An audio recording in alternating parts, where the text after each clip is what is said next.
प्यारे बच्चों, सुप्रभात। हम पढ़ रहे हैं राजस्थान की रजत बूंदें। मरुभूमि में रेत का विस्तार और गहराई अथाह है। यहाँ वर्षा अधिक मात्रा में भी हो तो उसे भूमि में समा जाने में देर नहीं लगती, पर कहीं कहीं मरुभूमि में रेत की सतह के नीचे प्रायः 10 से 15 हाथ से 50-60 हाथ नीचे खड़िया पत्थर की एक पट्टी चलती है। यह पट्टी जहाँ भी है काफ़ी लंबी चौड़ी है, पर रेत के नीचे दबी रहने के कारण ऊपर से दिखाई नहीं देती। ऐसे क्षेत्र में बड़े कुएं खोदते समय मिट्टी में हो रहे परिवर्तन से खड़िया पत्ती का पता चल जाता है। बड़े कुओं में पानी तो 150-200 हाथ पर निकल ही आता है, पर वह प्रायः खारा होता है, इसलिए पीने के काम में नहीं आ सकता। बस तब इन क्षेत्रों में कुइयाँ बनाई जाती हैं। पट्टी खोजने में पीढ़ियों का अनुभव भी काम आता है। बरसात का पानी किसी क्षेत्र में एकदम बैठे नहीं तो पता चल जाता है कि रेत के नीचे ऐसी पट्टी चल रही है। यह पट्टी वर्षा के जल को गहरे खारे भूजल तक जाकर मिलने से रोकती है। ऐसी स्थिति में उस बड़े क्षेत्र में वर्षा पानी भूमि की रेतीली सतह और नीचे चल रही पथरीली पट्टी के बीच अटक कर नमी की तरह फैल जाती है। तेज पड़ने वाली गर्मी में इस नमी की भाप बनकर उड़ जाने की आशंका उठ सकती है, पर ऐसे क्षेत्रों में प्रकृति की एक और अनोखी उदारता काम करती है। रेत के कण बहुत ही बारीक होते हैं। वे अन्यत्र मिलने वाली मिट्टी के कणों की तरह एक दूसरे से चिपकते नहीं। जहाँ लगाव है वहाँ अलगाव भी होता है।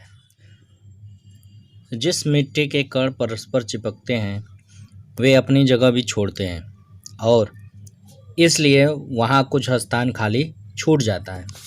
जैसे दोमट या काली मिट्टी के क्षेत्र में गुजरात, मध्य प्रदेश, महाराष्ट्र, बिहार आदि में वर्षा बंद होने के बाद धूप निकलने पर मिट्टी के कण चिपकने लगते हैं और धरती में, खेत और आंगन में दरारें पड़ जाती हैं।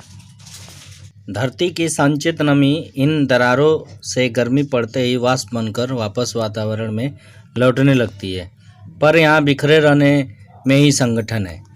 मरुभूमि में रेत के कण समान रूप से बिखरे रहते हैं। यहाँ परस्पर लगाव नहीं, इसलिए अलगाव भी नहीं होता। पानी गिरने पर कण थोड़े भारी हो जाते हैं पर अपनी जगह नहीं छोड़ते, इसलिए मरुभूमि में धरती पर दरारें नहीं पड़ती।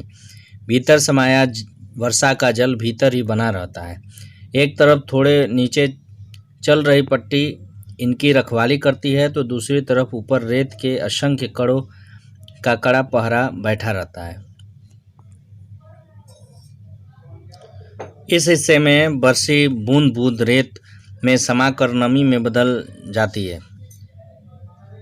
अब यहाँ कुएं बन जाए तो उसका पेट, उसकी खाली जगह चारों तरफ रेत में समाई नमी को फिर से बूंदों में बदलती है। बूंद बूंद रिसती है और कुएं में पानी जमा होने लगता है। खारे पानी के सागर में अमृत जैसा मीठा पानी।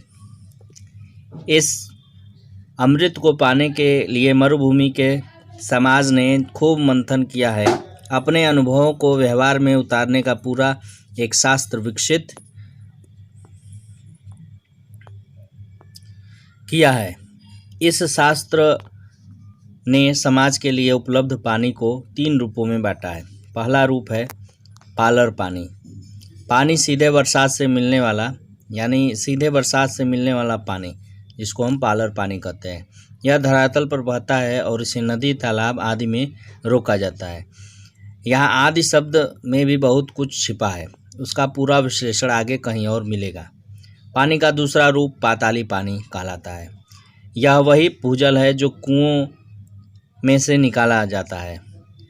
पालर पानी और पाताल पानी के बीचों बीच पानी का तीसरा रूप है रेजाड़ी पानी। धरातल के नीचे उतरा लेकिन पाताल में न मिल पाया पानी रेजाड़ी है।